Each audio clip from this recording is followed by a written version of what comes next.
こんにちは。人生を自由にするための人生レシピです。どうぞよろしくお願いいたします。チャンスの神様をご存知でしょうか？昔からあるギリシャ神話で霊的なことではなくて、チャンスをつかむためのテクニック的な教えと言えます。チャンスの神様は前髪しかないと言われています。実際に Google でチャンスの神様で検索してみるとわかります。親父風だとか怖い感じや貧乏神みたいな少し怖い像で出てくるかと思います。あまり可愛くない像で出てきますので、それはちょっとね使えないので、ここは可愛いモデルにしてみました。可愛いでしょ？チャンスの神様は前髪しかありません。しかもすごいスピードで前触れもなく突如として現れて、そしてあっという間に過ぎ去ってしまいます。見つけたらすぐに前髪をつかめばチャンスがつかめるよというものになります。チャンスはすぐに捕まえなければ後から捕まえることはできないということですね。これはただの神話として扱うよりも、現代社会でもこの教えは有効だと思います。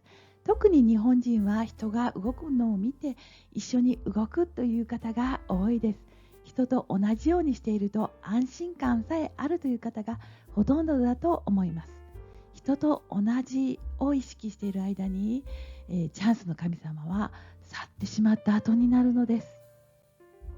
一瞬でチャンスをつかむイメージを例えるなら、例えば流しそうめんを思い浮かべると分かりやすいかもしれません。角度をつけた竹筒の中にそうめんが流れてきます。白いそうめんの中に赤いそうめんが1本流れてきます。その赤いそうめんを箸で掴んだら見事100万円もらえますというようなイベントがあったらどうしますか？チャンスは一度限りです。それはもう身構えて角度や箸の動かし方なんかね、練習するのではないでしょうか。その時に備えて臨みますよね。それです。自分がなりたい人生を歩むためには、チャンスをつかむことが必要です。チャンスをつかむためにはアンテナを常に張って、チャンスをつかむよっていうようなね、意識が必ず必要となります。よく自分には何がチャンスだかわからないという方もおられます。チャンスはね、見た目がね、悪いですよ。だからチャンスの神様が親父風だとか怖い感じや貧乏神みたいな感じで描かれているのでしょうね。例えばね、詐欺師って見た目がとてもいいじゃないですか。騙そうとするから高級スーツなんか着てね、ビシッと、服装を整えて信用させようとしますが、チャンスは見た目が悪いのかもしれませんね。すべての人から肯定されないというのも特徴の一つかもしれません。それがヒントになると思いますよ。私も起業しようとした時にね、たくさんの人に相談しました。相談した人のほぼ全員がやめとき、無理だよというようなね、回答でした。その通り従っていたら今頃はどうなっていたことやらです。アンドリュー・カーネギーの言葉で、チャンスに出会わない人間は一人もいない。それをチャンスにできなかっただけである。というね、名言を残されています。その通りだと思います。たんまにね、自分は不幸だとか、私のこと見てラッキーだねとか言われる方いますが、それは違うと思いますよ。運と不運は、結果も真逆になりますけれども、運をつかむ人もつかまない人も真逆の行動をしているように私には見えています。でもそれは思考やね、相当大きな行動がいるかというと実は違うんですよね。とても小さなことからの繰り返しなのです。思考を変えて即行動する。ただそれだけでね、結果が大きく大きく変わります。人生が変わります。思考を変える話はね、具体的に運命を変えるという別動画で説明しているので、ぜひ参考にしてみてくださいね。右上にリンクを貼っておきますね。時々1回だけのチャンスを偶然掴んだりする人を見ますが、すぐに残念ながら消えてしまいます。小さなチャンスをつかめない人は大きなチャンスを必ず逃してしまいます。大きなチャンスをつかむためには、小さなチャンスも見逃さないという習慣を持つと、自然と大きなチャンスに巡り合います。私も成功者の方々をたくさん知っていますが、成功者の方々は皆さん同じです。チャンスを何度もつかむ人たちはぼーっと過ごしません。しっかり情報アンテナを立てています。アンテナを立てている分、多くの情報を得ることやご縁が広がる可能性もありますし、そこから状況が好転することも少なくありません。そして大きなチャンスをつかむ方はリスクを自ら取れる人です。リスクを取らずしてチャンスはないと言っていいと思います。チャンスをつかむためにね、労力や費用などリスクを差し出す必要があるということです。リスクだけを考えてチャンスを逃す人もまた多いのです。リスクがゼロでね、すごいチャンスが得れるといいのですが、そうはいかないですね。リスクがゼロでチャンスをつかめるのなら、みんな大金持ちで苦労しないですよね。人生が好転する可能性があれば、まず一歩踏み出すことです。この一歩をたくさんの人は踏み出さないっていう方がとても多いです。石橋を叩いて叩き割ってしまう方もとても多いのです。私はまずは踏み出して修正しながら進んでいくように心がけるようにしています。せっかくチャンスをつかんでもね、なぜか逃してしまう人がいるんですね。私は目の前でチャンスを逃す人を、目の前で見ることがあるのです。見たくないですよ。キャリアコンサルティングをしててね、非常にもったいないことをした人がいます。念願の好待遇で超一流の企業に就職内定をいただいたのはつかの間でした。あれだけ喜んでクラス中が拍手喝采でお祝いモードになった翌日のことです。先生も A 社断りました。なぜ断ったの？です。何があったの？と理由を聞きました。だってね、ネットで検索したら評判良くなかったんです。悪いことが書かれていて。ちょっと待って。それは一部上場の会社でね、すごい人数の職員がね、おられるわけですよね。たった一人や二人のね、書き込み、もしかしたら自分に問題があったのにもかかわらず、クビになった挙句会社の悪口をネットで書いたかもしれないですよね。ほんの0.00001% にも満たない意見を信じてしまって断ったということです。あれだけ好待遇でせっかくのチャンスだったのに、本人は A 社合格したんだからどこでも行きますよねなんて平気で言ってるんです。ありえないですよね。もうちょっと背筋がね凍る思いをしました。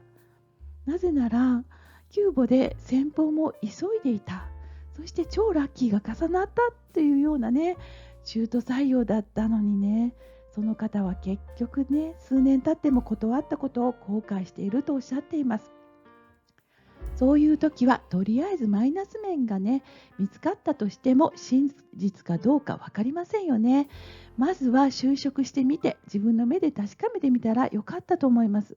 もうね、もしそうならその会社はね存続しないですよね。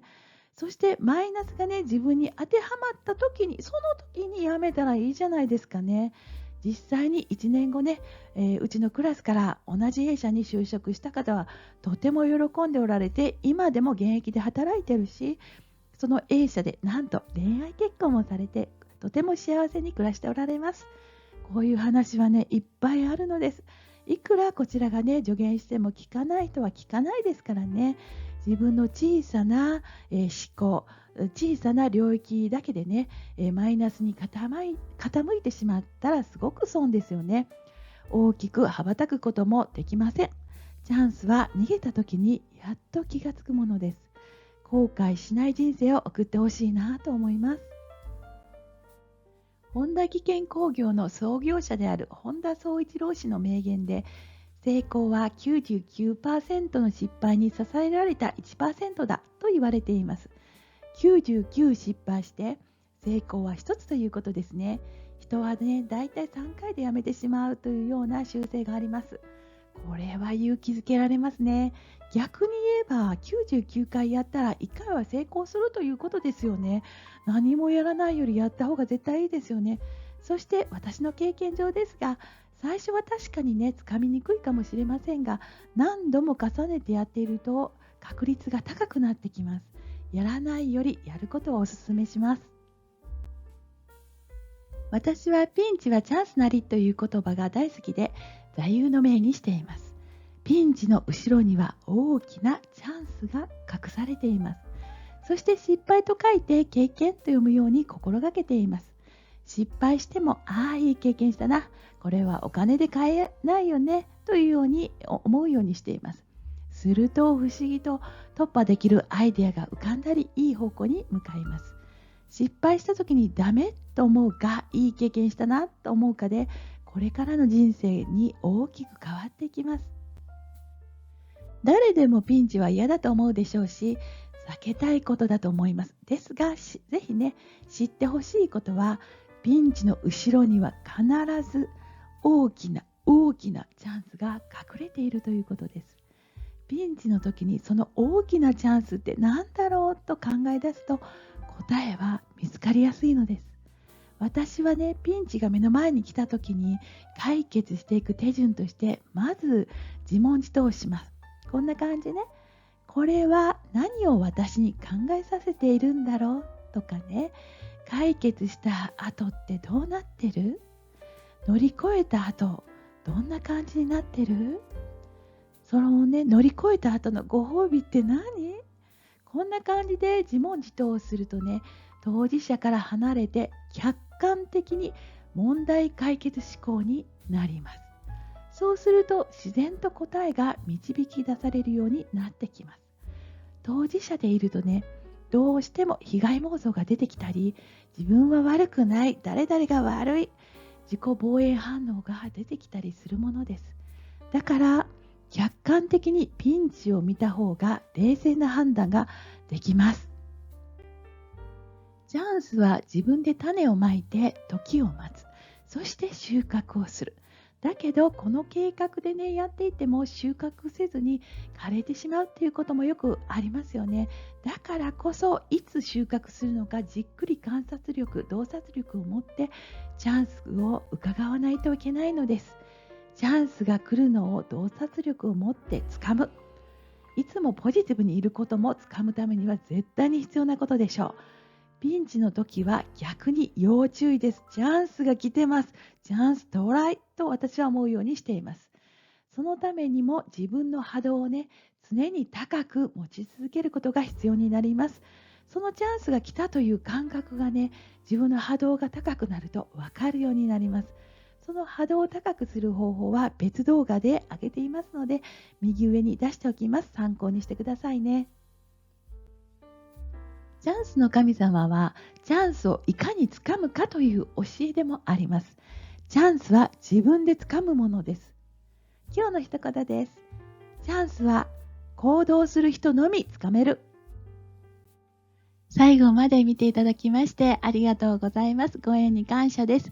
人生を自由にするためのレシピをたくさん紹介していきます。自由に生きていきたい方をいっぱいにしてお互いに相乗効果を出していきたいと思っています。チャンネル登録だけしておいてくださいね。